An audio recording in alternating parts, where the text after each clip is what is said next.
અમદાવાદના Sabarmati riverfront event centre ખાતે આજથી ભવ્ય international food festival food for thought fest 2025ની શરૂઆત થઈ છે।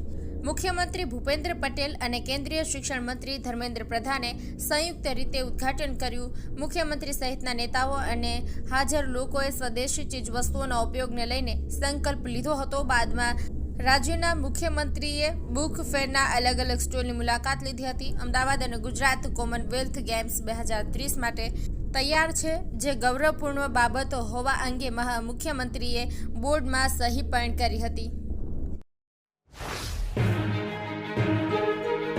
ગુજરાતમાં શિયાળો ધીમે ધીમે જામી રહ્યો છે। હવામાન વિભાગના આંકડા મુજબ આ સિઝનમાં સૌથી ઠંડુ શહેર દાહોદ નોંધાયું છે। અહીં લઘુત્તમ તાપમાનનો પારો ગગડીને 11 ડિગ્રીએ પહોંચ્યો છે। 13 ડિગ્રી સાથે ડાંગ અને અમરેલીએ નલિયાને પાછળ છોડ્યું છે। હવામાન વિભાગના અનુમાન મુજબ આવતા સપ્તાહથી ઠંડીમાં વધારો થવાની શક્યતા છે। હવામાન વિભાગના જણાવ્યા અનુસાર રાજ્યમાં આગામી દિવસોમાં સૂકું વાતાવરણ રહેશે। બપોરના સમયે ગરમીનો અહેસાસ થશે, જ્યારે રાત્રે ઠંડક રહેશે। રાજ્યમાં હવામાન મહત્તમ તાપમાન 30 થી 32 ડિગ્રી વચ્ચે છે, જ્યારે લઘુત્તમ તાપમાન 15 ડિગ્રી સુધી નોંધાઈ રહ્યું છે। દાહોદ રાજ્યનું સૌથી ઠંડુ સ્થળ બન્યું છે, જ્યાં ન્યૂનતમ તાપમાન 11 ડિગ્રી સેલ્સિયસ નોંધાયું છે।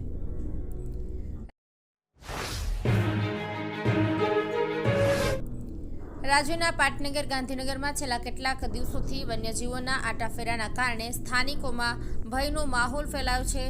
ઝરખ અને શિયાળની હાજરીની ચર્ચા વચ્ચે હવે લેકાવાડા ગામના ખેતરોમાં ખૂંખાર દીપડું જોવા મળતા વન વિભાગની ટીમ સઘન તપાસમાં જોતરાઈ છે।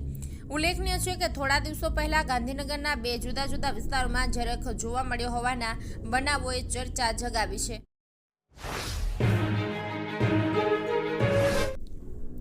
આર્થિક ગુનાઓ પર નજર રાખતી દેશની ટોચની એજન્સી DGGIની ટીમે સુરતમાં કરોડો રૂપિયાના GST કૌભાંડનો પર્દાફાશ કર્યો છે।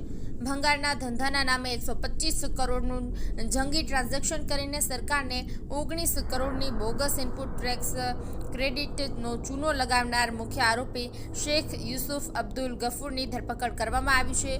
ગોરાટ રોડ પર કરોડો રૂપિયાના આલિશાન ફ્લેટમાં રહેતા આ આરોપીને મોડી સાંજે કોર્ટમાં રજૂ કરવામાં આવતા તેને 14 દિવસની જ્યુડિશિયલ કસ્ટડીમાં મોકલવાનો હુકમ કરવામાં આવ્યો હતો।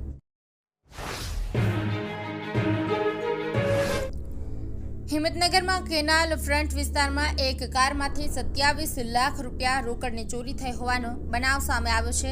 અજાણ્યા શખ્સો કારનો કાચ તોડી રોકડ લઈને ફરાર થઈ ગયા હતા। આ ઘટનાની જાણ થતાં જ સ્થાનિક પોલીસ, LCB અને SOGની ટીમો ઘટનાસ્થળ પર પહોંચી તપાસ શરૂ કરી હતી। પ્રાપ્ત માહિતી અનુસાર હિંમતનગરના બાયપાસ રોડ પર રહેતા રોડ કોન્ટ્રાક્ટર MHK બુધવારે મોડી સાંજે મહાવીરનગર કેનાલ ફ્રન્ટ ખાતે આવેલા શંભુ કોફી બારામાં કોફી પીવા ગયા હતા। તેમની ફોર્ચ્યુનર કારમાં 27 લાખ રૂપિયા રોકડા હતા, જે કાર પાર્ક કરેલી હતી।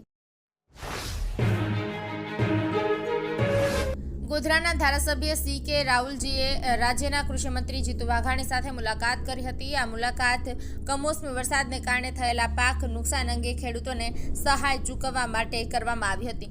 તેમણે પંચમહાલ જિલ્લાના ખેડૂતો વતી રાજ્ય સરકારનો આભાર વ્યક્ત કર્યો હતો।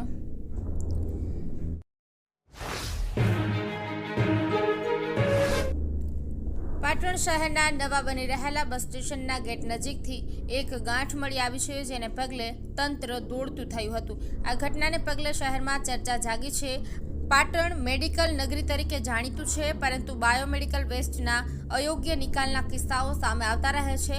બસ સ્ટેશન આસપાસના વિસ્તારમાં અનેક હોસ્પિટલ્સ આવેલી હોવાથી પ્રાથમિક તબક્કે આ શંકાસ્પદ પદાર્થ અંગોની ગાંઠ હોવાનું અનુમાન કરાયું હતું।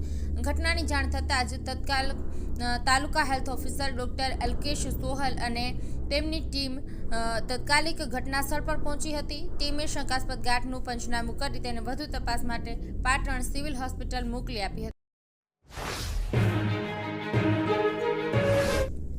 બોડેલી તાલુકાના જબુગામ પાસે ગત રાત્રે એક દારૂ ખેપિયાએ બાઇક સવાર દંપતીને અડફેટે લીધા હતા। આ અકસ્માતમાં દંપતીને ઈજાઓ પહોંચી હતી અને બાઇક પર ભરેલો દેશી દારૂ રોડ પર ઢોળાઈ ગયો હતો। માહિતી અનુસાર જબુગામ પાસેથી એક દંપતી બાઇક પર પસાર થઈ રહ્યું હતું તે સમયે સામેથી પૂરપાટ ઝડપે આવી રહેલા દેશી દારૂ ભરેલા બાઇકના ચાલકે તેમને ટક્કર મારી હતી. અકસ્માતને કારણે દંપતીને ઈજા થતાં તેમને તાત્કાલિક બોડેલીની હોસ્પિટલમાં ખસેડવામાં આવ્યા હતા.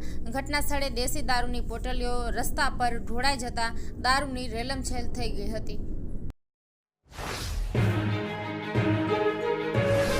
રાણપુર તાલુકાના ઝાડીલા ગામે ગત મોડી રાત્રે એક દલિત સગીનો શંકાસ્પદ હાલતમાં મૃતદેહ મળી આવતા સમગ્ર પંથકમાં તીવ્ર ચકચાર અને આક્રોશ ફેલાયો છે. પ્રાથમિક દ્રષ્ટિએ આ ઘટના હત્યા હોવાની ગંભીર આશંકા સેવાઈ રહી છે, કેમ કે મૃતદેહ પર ક્રૂરતા આચરવામાં આવી હોવાના સ્પષ્ટ નિશાનો મળી આવ્યા છે.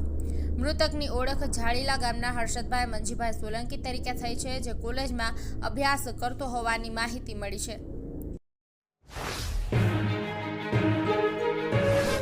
સુરતના વરાછા રોડ પર બરોડા પ્રિસ્ટેજ પાસે ગટર લાઇનનું ખોદાણ થયું હતું, ત્યારે પાણીની મુખ્ય લાઇનમાં ભંગાણ થતાં ફ્લાય ઓવર બ્રિજની ઉપર 20 ફૂટ સુધી પાણીના ફુવારા ઉડતા પાણી વહેતું થઈ ગયું હતું. પાણીની લાઇનમાં ભંગાણ થતાં હજારો લીટર પાણીનો વેડફાટ થતાં મનપાના અધિકારીઓ દોડતા થઈ ગયા હતા. મળતી વિગત મુજબ વરાછા રોડ પર બરોડા પ્રિસ્ટેજ પાસે ગટર લાઇનનું કામ કરી રહેલા ઇજારદાર RK કન્સ્ટ્રક્શનની બેદરકારીના પગલે પાણીની મુખ્ય લાઇનમાં ભંગાણ પડ્યું હતું. સાંજની પાણીની સપ્લાય વખતે જ આ ભંગાણ થતાં પાણીના ફુવારા છૂટ્યા હતા. ફુવારો એટલો ઊંચે સુધી હતું કે વરાછા ફ્લાય ઓવર બ્રિજની ઉપર સુધી પાણી પહોંચ્યું હતું અને બ્રિજ પર રેલમછેલમ થઈ જવા પામ્યું.